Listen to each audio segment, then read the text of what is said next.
On se retrouve pour un nouvel épisode pour te donner de l'énergie, de la motivation, de la détermination pour que tu restes positive et motivée pour cette semaine exceptionnelle que tu t'apprêtes à vivre.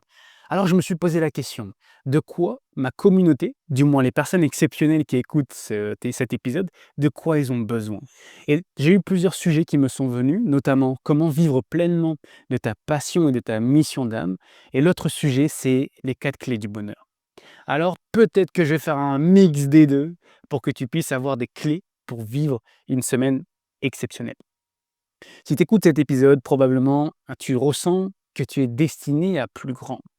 Tu ressens que tu as une passion, que tu as une expérience de vie qui mérite d'être partagée. Tu te dis peut-être qu'aujourd'hui, c'est pas pour rien que tu as vécu toutes ces difficultés personnelles. Tu as surmonter des difficultés relationnelles, des difficultés, personnelles, peut-être avec tes parents, peut-être avec des ex, peut-être avec un directeur et aujourd'hui tu es là. Tu as fait le travail sur toi. Tu essaies de comprendre tes croyances, tu essaies de comprendre et de guérir de tes traumas, d'y trouver un cadeau et aujourd'hui tu es de l'autre côté de la barrière et tu te dis: «Mais j'ai envie maintenant de transmettre, j'ai envie d'aider les personnes. Je veux pas que les personnes vivent la même difficulté que j'ai pu vivre dans le passé». Et dans ce podcast express, tu vas découvrir comment tu peux vivre pleinement de ton activité en alignant ta mission d'âme, en alignant toutes tes expériences de vie avec une activité rentable. Il y a une citation que j'adore de Steve Jobs qui dit: «C'est seulement en regardant en arrière qu'on peut connecter les dots, qu'on peut connecter les points».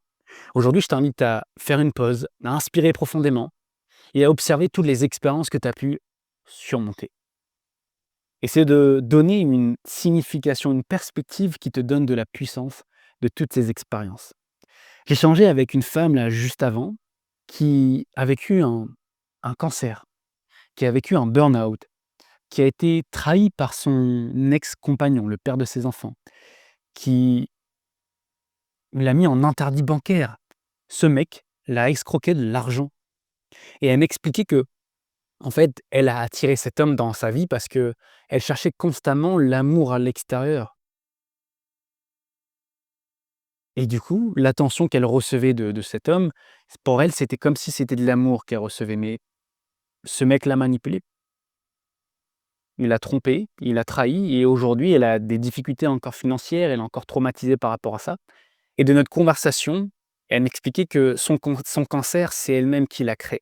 Cette trahison, c'est elle-même qui l'a créée. C'est qu'elle ne s'aimait pas du tout, elle ne s'acceptait pas du tout et elle s'est faite accompagner.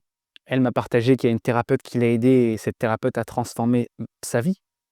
Elle lui a permis de voir sa vie différemment. Elle lui a donné un exercice que je te partage aujourd'hui, c'était de prendre du coton et de mettre de l'eau de rose sur ce coton et de prendre le temps de se passer sur le visage, sur le cou, sur le corps, en face d'un miroir. Et au tout début, elle avait du mal à se regarder. Elle me montrait, elle me disait: «Je fermais les yeux», ça me prenait 2 minutes. Mais au fur et à mesure, à force de le faire, je commençais à me regarder et tout doucement, je prenais un peu plus de temps à m'admirer. Et aujourd'hui, je continue cette même routine et ça me fait du bien de mettre de l'eau de rose. Puis l'eau de rose, c'est lié à l'amour. Donc en prenant ce temps pour moi, en me mettant de l'eau de rose sur le visage, sur le corps, c'est une attention d'amour que je me donne à moi-même. Et cet amour que je cherchais à l'extérieur de moi, aujourd'hui, je me le donne à moi-même. Et en fait, en échangeant, je lui ai dit que son expérience est super intéressante et qu'aujourd'hui, toutes les difficultés qu'elle a pu surmonter, tous les outils qu'elle a mis en place pour améliorer sa vie, maintenant elle est de l'autre côté. Maintenant, elle peut transférer ses connaissances, ses expériences de vie. Donc je te disais, prends le temps, admire toutes tes expériences du passé, donne-les une autre signification, donne-les une puissance, enfin donne plutôt à ces histoires du passé une puissance qui te permet d'aller de l'avant, plutôt que qui t'enlève de la puissance et qui te positionne comme une victime. Donc souviens-toi, la thématique de ce podcast, c'est comment tu peux vivre de ta passion, de ta mission. Premièrement, première étape, c'est de plonger à l'intérieur de soi, d'observer toutes ces expériences du passé, parce qu'elle est là ton histoire, elle est là ta pleine puissance. Deuxième point, c'est de te connaître toi-même. Il y a une citation que j'adore qui est: «Connais-toi toi-même et tu connaîtras l'univers des dieux». Quand tu te connais, quand tu connais tes talents, quand tu connais tes dons, quand tu connais tes limites, tes faiblesses, tes besoins fondamentaux, tu développes une conscience profonde de ta place dans ce monde.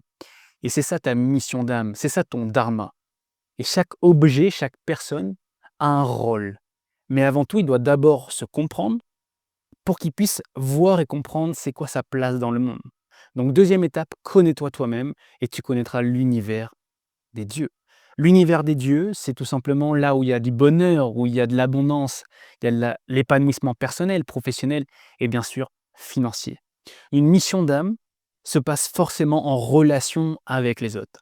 Tu ne peux pas avoir ta mission d'âme en étant euh, simplement tourné vers toi.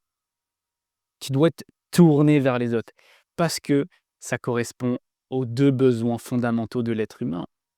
Les deux derniers besoins fondamentaux de ton âme sont la croissance et la contribution. C'est le seul moyen d'être épanoui. C'est de pouvoir contribuer, d'aider des gens et surtout de grandir en tant que personne, d'apprendre à te connaître. Donc voilà le deuxième point pour toi, de te connaître. Le troisième point, c'est de commencer à avancer sur ton chemin. Tu en sais déjà assez maintenant si tu as fait les 2 premières étapes. Tu as regardé tes expériences du passé, tu te connais maintenant. Troisième étape, c'est d'avancer sur ton chemin. Quelle est la première action que tu peux faire dès maintenant qui te mettra sur ta voie? Et la plupart du temps, c'est soit de se faire accompagner et c'est surtout de créer du contenu. Pour moi, c'est le meilleur moyen de découvrir sa voix, c'est de commencer à partager ta voix VOIX. Commence à créer du contenu en utilisant ta voix, en te montrant, en commençant à créer des vidéos, en faisant des vidéos YouTube ou des podcasts ou des posts sur Instagram. Mais partage ton histoire, partage ce que tu as compris, ce que tu as appris de tes expériences. Et à force de partager ta voix, ça va attirer à toi les bonnes personnes et naturellement ta voix va se dessiner. Trop souvent, les personnes veulent attendre de trouver leur voie, veulent attendre d'avoir leur mission d'âme pour commencer à agir en direction de leur mission d'âme. Alors que ce que tu as besoin, c'est de commencer, de faire un pas après l'autre. Et tout doucement, tu vas avoir le chemin qui va se dessiner. Et plus tu avances sur ton chemin, tu te rappelles la citation de Steve Jobs, c'est en regardant en arrière qu'on peut connecter les dots. À force d'avancer et de commencer à partager, à créer du contenu, au bout d'un moment, tu vas dire waouh, en fait, c'est pour ça que j'ai vécu toutes ces expériences. Parce que ça me permet d'aider les personnes aujourd'hui. Donc voilà comment tu peux vivre déjà de ta mission d'âme.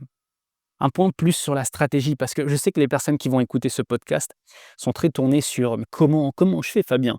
Là, tu m'as expliqué un peu l'histoire que je dois avoir.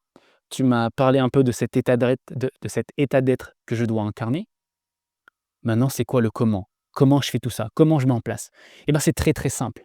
Je peux t'expliquer le comment en 3 étapes, mais le plus important, c'est que tu sois OK sur déjà l'histoire que tu te racontes. Est-ce que tu as donné une autre perspective à toutes tes histoires? Ensuite, quel est ton état d'être? Est-ce qu'aujourd'hui tu es confiant? Est-ce que tu as envie d'avancer? Est-ce que tu as cet enthousiasme? Ou est-ce qu'aujourd'hui tu doutes de toi? Tu es dans cette inertie de toi-même, inertie d'action. Tu es dans une phase d'apathie totale. Tu n'as plus envie de bouger.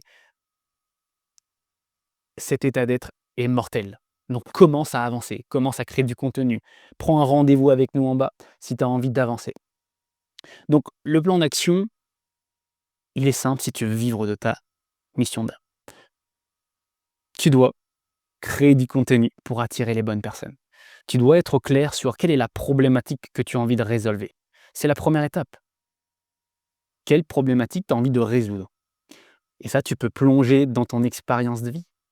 Si aujourd'hui tu as surmonté l'obstacle du deuil amoureux, par exemple, et ben peut-être tu as envie d'aider des personnes à remonter plus facilement la pente après un deuil amoureux.